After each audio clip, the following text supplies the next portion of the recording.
Cape Cod Broadcasting weaves the listening environments of 99.9 WQRC, Ocean 104.7, WFCC Classical 107.5, Cape Country 104, and CapeCodcom's website experience to reflect the lifestyles of the people who live, work, and play on Cape Cod. We hope that you enjoy this podcast.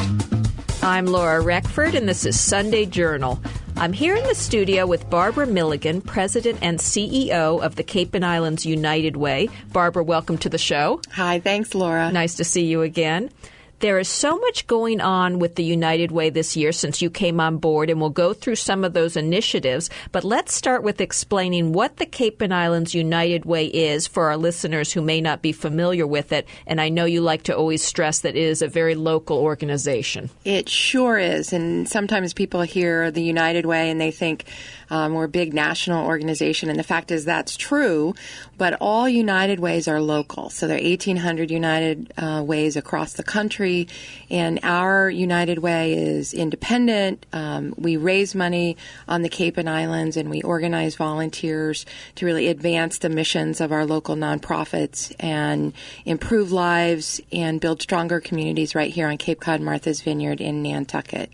So we are a local organization with a national brand behind us and some terrific resources that we can bring to bear right here for our local communities. And I know one of your big initiatives, one of the big pieces of news over the past really couple of months is that the Cape and Islands United Way has taken in the Cape Cod Volunteers under its wing. I think the word is subsumed. I had to look it up, but that seems to be what fits. So Cape Cod Volunteers is a terrific organization on the Cape, been around since about 2006. It was really an effort started by the Cape Cod Foundation as part of the work that they did in the communities to really identify needs. And it was clear that there was an organization or an effort that was needed to help match volunteers with potential volunteer opportunities and to help our nonprofit organizations take full advantage of the volunteer resources that are available. So in 2010, they became a separate nonprofit from the Cape Cod Foundation. And so as of this year, we are still in the process, but we are working on bringing them fully into the United Way organization. So their organization now becomes part of the Cape and Islands United Way. What I always find amazing about the Cape and Islands United Way is locally here, I know you have a very lean organization, but your work touches such a large number of nonprofits here on the Cape. It does. We work with it at any given time through our funding. We work with 30 to 40 nonprofits a year. Those are different nonprofits depending on what our goals are and what the issues are that we're working on. And then through Cape Cod Volunteers, we have about 400 nonprofits that we're working with. And those organizations for Cape Cod Volunteers can use the matching website, which really one of the things that we're promoting heavily is CapeCodVolunteers.org. And the organizations can go on to that website and post their volunteer opportunities. And then the volunteers throughout the Cape can actually go to that site. And if you're looking for something to do, you can browse opportunities depending on what kind of interest you have, what areas you're interested in, whether it's arts and culture or the environment or human services. So we touch a lot of nonprofits that way, and now really can bring this sort of human resources piece in to add to the financial resources that we are known for developing in the fundraising that we've been doing here on the Cape for 50 years or more now. Such a great resource because I know there are so many people on the Cape who love to volunteer, and this is a way to match people to the organization that best fits their skills and what they're interested in. Right. It's sort of like we say it's kind of like Match.com. So it's kind of like a dating site, except it's matching volunteers and organizations. And in fact, I have to say that we took on Cape Cod Volunteers and we needed a volunteer volunteer for a very specific event that we were doing. And we put the notice up, we put in the opportunity, and lo and behold, within a day, 24 hours, we had a great volunteer who now has become part of our family. She helped us for an event and is going to get involved. So it works. And we were delighted to be able to use it for ourselves and really prove the model. We all know that's how volunteering works. Once you start doing it, you can't stop. Kind of a good addiction in that way. It really is true. Now, you had mentioned your goals for giving, and I know every year you give out an enormous number of grants to nonprofits, and you pick certain areas as your goals for giving. What were your goals last year? Well, last year we our focus areas were supporting youth, families, and then aging and vulnerable populations. And through our grant process, we gave away about $610,000. That's incredible. I think it was exactly $610,000. Amazing amount. And we supported 48 critical human service programs across the Cape and the islands, working with 39 different nonprofits, and really running the gamut in terms of what it is that we support. From substance abuse prevention to homelessness and housing supports. Homeless prevention is something we're especially focused on. It's a hot topic in the news, of course, these days. But mentoring and after-school programs, supporting children across all different kinds of opportunities, and providing supports for families, for sure, especially working families here on the Cape and the islands, where it can be a real challenge to make ends meet. The cost of living here I think I actually plugged in, there's a calculator online that will show you what it costs to cover the basic needs for a family of 4. And on Cape Cod, it is some ridiculous number like $73,000 a year. Basic needs, housing, food, insurance, your vehicle. It's crazy. And, of course, the median income well below that in this region. Well below that. So, how do you reconcile those two things? There are a lot of working families out there that really need support. So that's some of what we do at the United Way. What I was struck by when I was looking through your list of the 48 programs that you supported in your grant round this past year is you help everything from some of the bigger nonprofits on the Cape that many people have heard of to the tiny all-volunteer organizations who are also doing important programs. Right. And how do you sort of evaluate these different programs? What's that process like? Well, we have a rather rigorous process using citizen volunteers. So at the moment, we have 3 different committees. We're actually in the process of changing that, which I'll tell you about in a minute. But we have 10 to 12 volunteers on each committee. They really do the work to educate themselves about the needs in that particular area, and then they evaluate the proposals, they read them, they interview the organizations, they discuss it, they hash it out, they really look at the context for who's doing what, where are the gaps, where is there duplication of effort, where are there things happening that might be improved with a few suggestions. So they really put a lot of effort and thought into it, and then they make their recommendations to the board of directors. So it's a very thoughtful process. And then once organizations are funded with us, we do monitor the projects, and our volunteers will go out and do site reviews and really check in and see how is the project coming and is it going as planned, and how can we support the organization.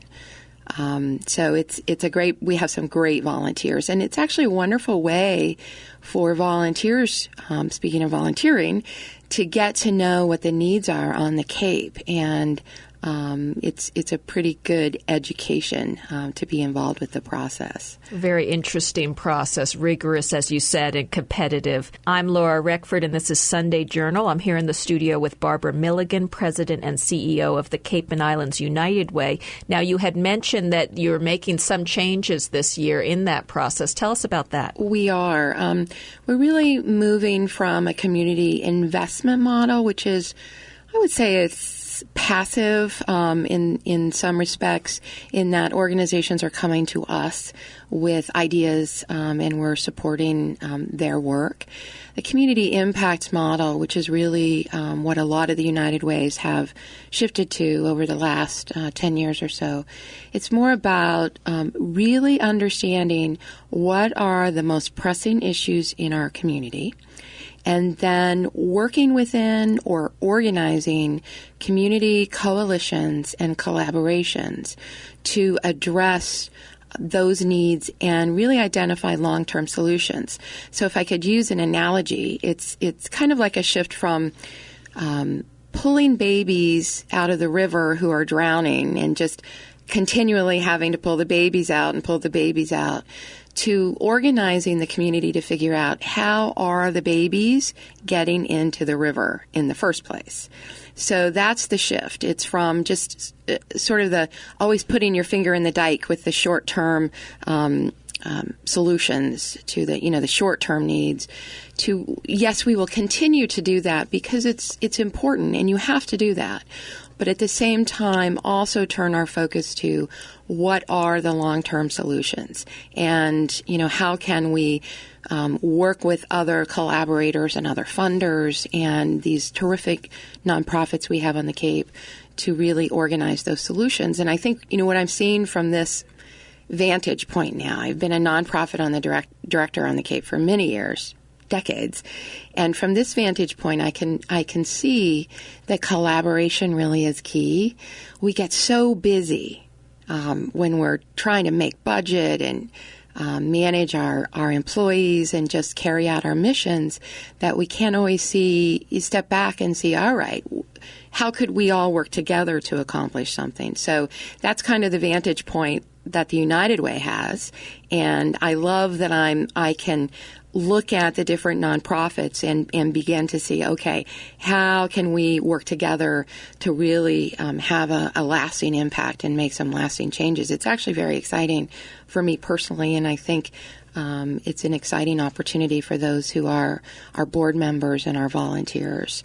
So that's the direction that we're headed. That's great that the Cape and Islands United Way is stepping into that role, such an important role, and one that we've heard a lot of town officials are talking about that these days. Now, you have a community partner program that maybe fits into some of these ideas of collaboration, where you're working with the Falmouth Service Center and right. We Can. Absolutely. Well, the Falmouth Service Center and We Can, actually terrific example of collaboration, Laura. We funded We Can this year for a project, and if people don't know what We Can is, it's an organization in Harwich that really works on empowering women. And then, of course, the Falmouth Service Center, which has been such a pivotal organization in the Falmouth communities, providing services on the Upper Cape. So We Can is a great example of an organization that does focus on long-term solutions. And they are not just providing that short-term support, but they're providing resources, legal resources, financial counseling, and mentoring to help women change their lives and create a long-term solution to improvement and empowering them. So it's a great model, and the proposal we funded this year was to bring the services of We Can to Falmouth, where the Falmouth Service Center had really identified that there was a need for those kinds of services. And as they're trying, the Falmouth Service Center is much more than a food pantry.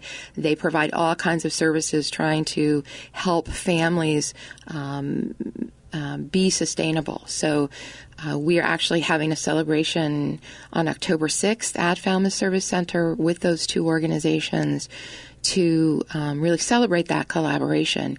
And it's a great example of what can happen. It's like you don't have to reinvent the wheel, but you put these two organizations together and they can expand those services to Falmouth without having to create more infrastructure or fund more staff members.